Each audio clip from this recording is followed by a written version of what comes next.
Well, good morning, good afternoon, good evening, depending on where and when you're watching this, and wherever and whenever that is. I hope that you and yours are healthy and safe and following all our public health guidelines. This is History 493, Lesson 28, Victory and Defeat. Sorry this is going up so late. We've had some technical difficulties with Nathan's videos, and I was hoping to get those resolved and posted first, but I've decided we're just going to plow ahead and take care of this. I'll be going through the slides, so if you're following along, I'll let you know when to shift. And looking at course administration, no basic new information here. I'll just encourage you to fill out the course feedback. I did highlight in red the Congress Comes to You event on the 29th of April. That should be very interesting. It's been up there for a couple days. I cannot remember if I've spoken about it before, but if not, there it is. As far as due dates and such not go, Blackboard has been a disaster the last few days, as you're probably well aware. Please keep making every effort you can to upload things to Blackboard, and I will get to them into the discussion board as soon as I can. One assignment I've graded 5 times, and every time I grade it and submit it, it crashes. So I understand your frustration. We'll get through. Okay, looking at jobs. Oh, this is a good one. Yeah. National Park Service is doing something really creative with their various sites that are related to the Underground Railroad and hooking them together in what they're calling the Network to Freedom program. That's just fantastic. That's fascinating, and great job for it. I mean, wow. And the salary's not bad either, even for being in the DC area. Okay, moving on to the writing tip. One of my favorites, either write something worth reading or do something worth writing. And it's my hope that you will all do some of both in your lives. Ben Franklin, can't go wrong with that. All right, here we are in our next to last lesson. We will, of course, have our lesson on during the final exam week as well, pushing back one. But today, we have victory and defeat. If you haven't had a chance, go ahead and watch Conrad's videos. Nathan's will get up just as soon as we possibly can. Technology, what can I say?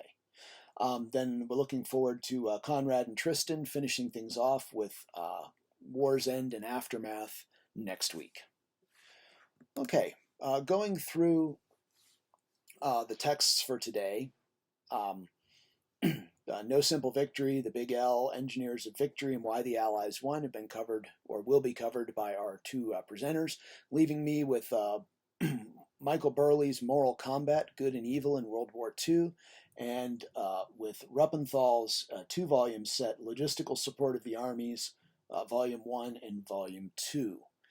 I'm going to start with Ruppenthal and then bounce back to Burley for no particular reason, I guess. Ruppenthal's Logistical Support of the Armies, both volumes, are part of the U.S. Army's official history series on World War II. And it's worth saying a few things about that concept in general. Militaries in general, the U.S. military in particular, tend to produce official histories of the various conflicts in which they're involved and use them to draw lessons for future conflicts. One soldier once compared being part of a military to being a chemist who only gets to perform one experiment every century.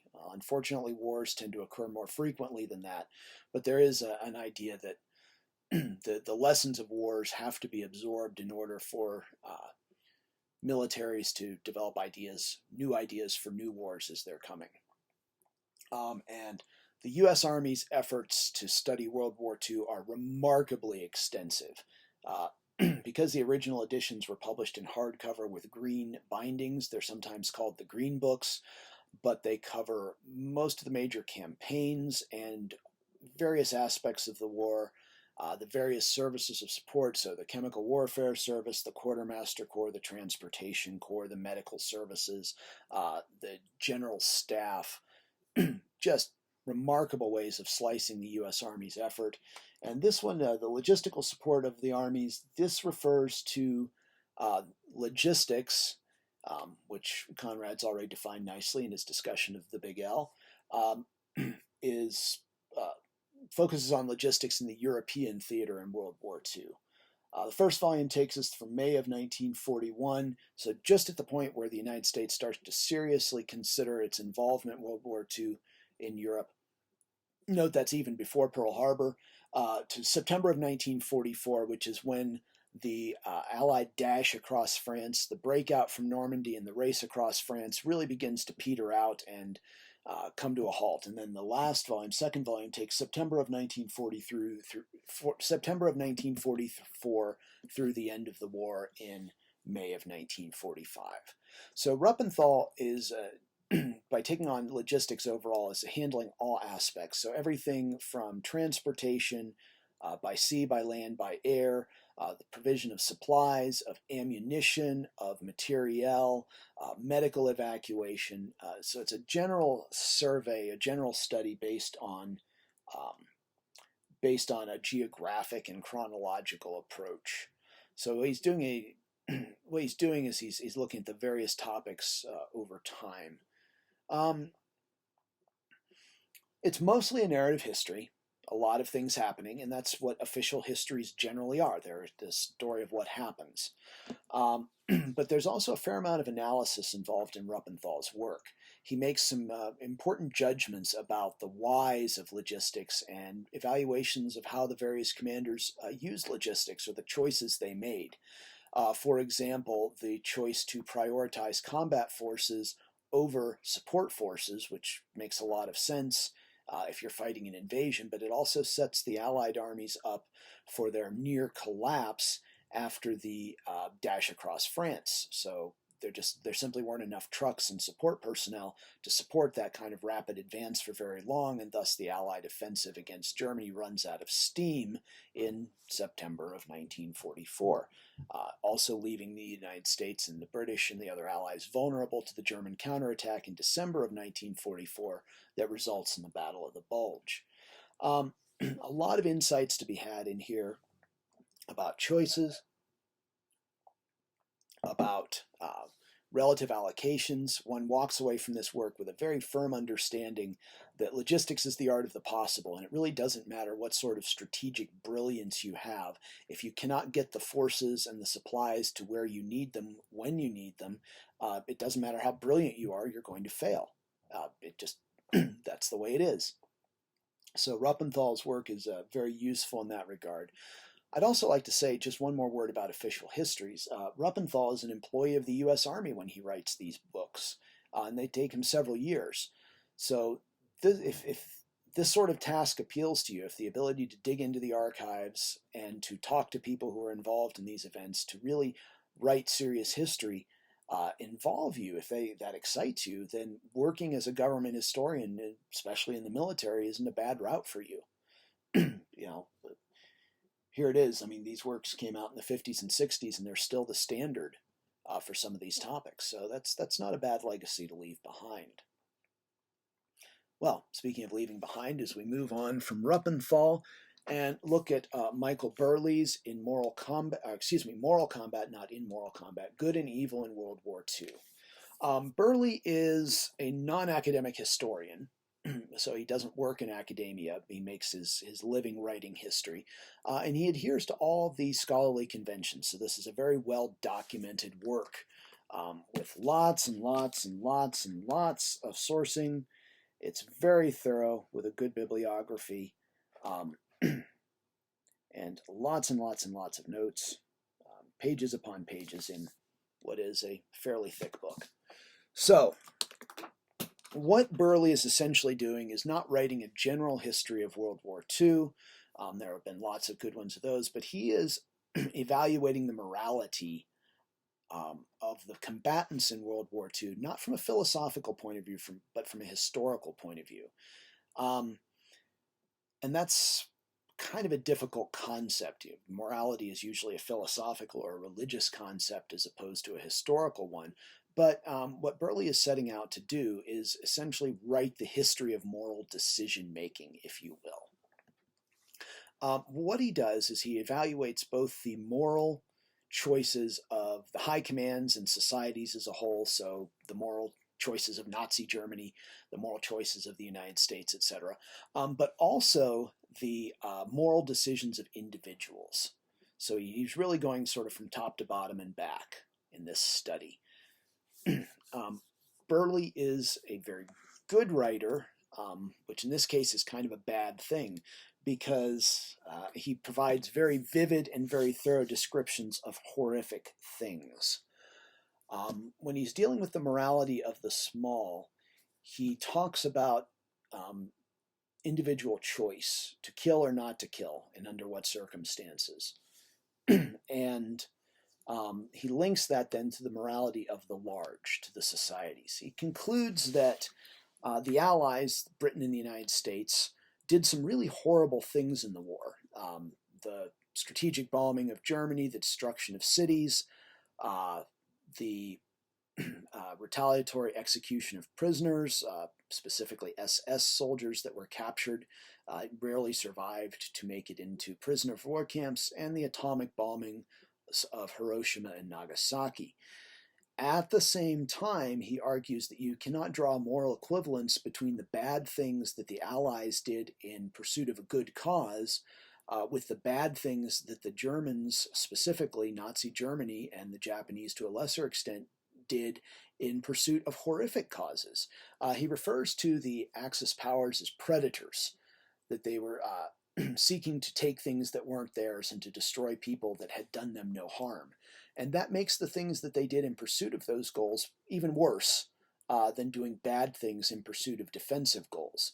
And it's here that the Soviet Union, which Burley acknowledges is in many ways just as bad as Nazi Germany, just as horrifically repressive. In fact, he makes the argument that Stalin probably was responsible for the death of more Jews than Hitler over the course of his regime.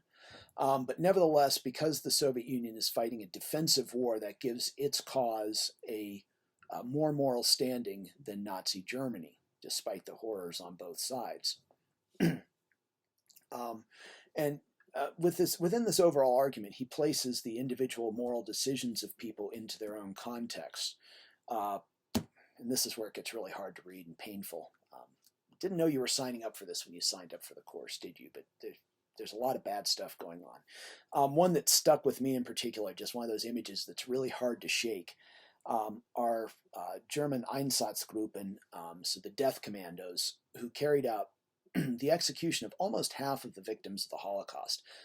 Burley estimates about 2.9 million Jews and other victims of the Holocaust were shot at close range by individuals, as opposed to being industrially murdered in the death camps. And he Burley tells of one anecdote of an Einsatzgruppen team that took a tea break during their killings. So they're lining up and shooting Jews, and they pause for drinks and snacks, while their terrified future victims simply have to wait for their turn to be killed after the shooters get their break. And yeah, okay, this is really horrible stuff. He also notes that the savagery of war affects both those who are fighting for a good cause and a bad cause. He notes that many U.S. Marines, or at least some U.S. Marines, landed on Iwo Jima with rodent exterminator written on their helmets, their view of the Japanese as subhumans.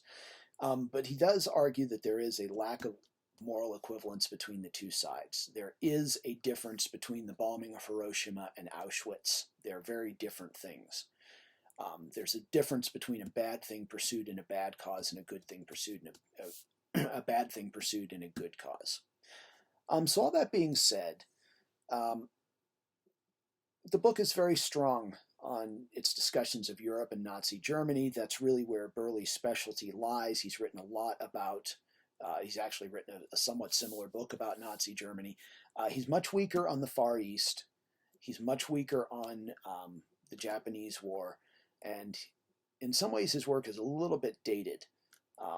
He's not necessarily up on all the most recent scholarship. And so sometimes his judgments, if you are up on the other scholarship, which, hey, all of you are now, if you read this book, you'd look at a couple of things saying, that sounds a little outdated. His interpretations sound like he hasn't read the most recent works on some of the subjects, especially figures like Chamberlain, perhaps. And that's a fair criticism. So it's well researched in general, if not entirely current.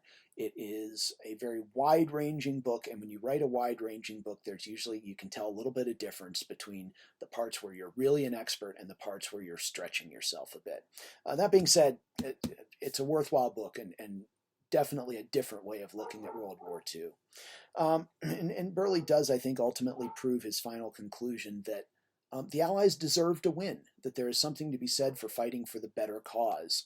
And he makes an argument that the Germans and ultimately the Germans especially ultimately recognized that the cause they were fighting for was morally bankrupt.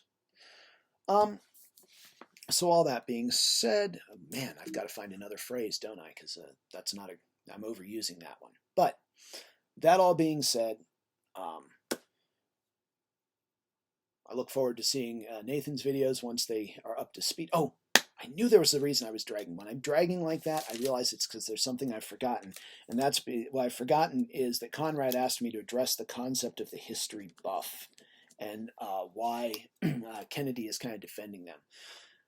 Those of us in academic history with degrees and such not are sometimes a little contemptuous, unfortunately, of those we refer to as history buffs, i.e. people who are interested in history and maybe read a lot of it but don't have professional academic training, and at least in the view of the professional historians are sometimes not as deep as they could be, i.e. they want to read a lot of books about battles and uniforms and weapons, and they aren't interested in engaging in the deeper parts of historic understanding. Sometimes in the reenactor community, sometimes in the heavily illustrated, reading the Osprey books, which I love. I think they're great books. But maybe it all comes down to just being jealous of history buffs who read books that we wish our books sold as well as those books that are aimed at a wider audience. And maybe historians in general, we need to be a little more forgiving about this sort of thing because we are fortunate enough to be involved in a discipline that has a wide public following. History is widely read. If you go to Barnes & Noble, back when it opens again, if you go to Barnes & Noble, you'll notice there are racks and racks and rows of history books and relatively little devoted to engineering or math. Not that those disciplines aren't important, but they simply lack the widespread popular following that history has. And I think a lot of academic historians are jealous of some topics like military history or World War II that get a lot of attention from the public. It's like hey, my book's really important too over here on this other topic. Or if they do write about World War II, and perhaps they don't write in the most felicitous style, they get annoyed that those who can write well as write good history, see, slip in the grammatical lesson there too. Those who write good history well sell better than those who write good history badly. So Kennedy's defense of the buffs, these people who lack professional academic training but are sometimes very serious pursuers of history and enjoy it, he's defending them. The model builders, the reenactors, and just the readers. Okay, well, maybe that's a good note to end on. Those are good people out there too, even if they haven't had a lot of history classes like we have. All right, wherever and whenever you are, be safe, be healthy, listen to our public health guidelines, and I'll talk to you again soon.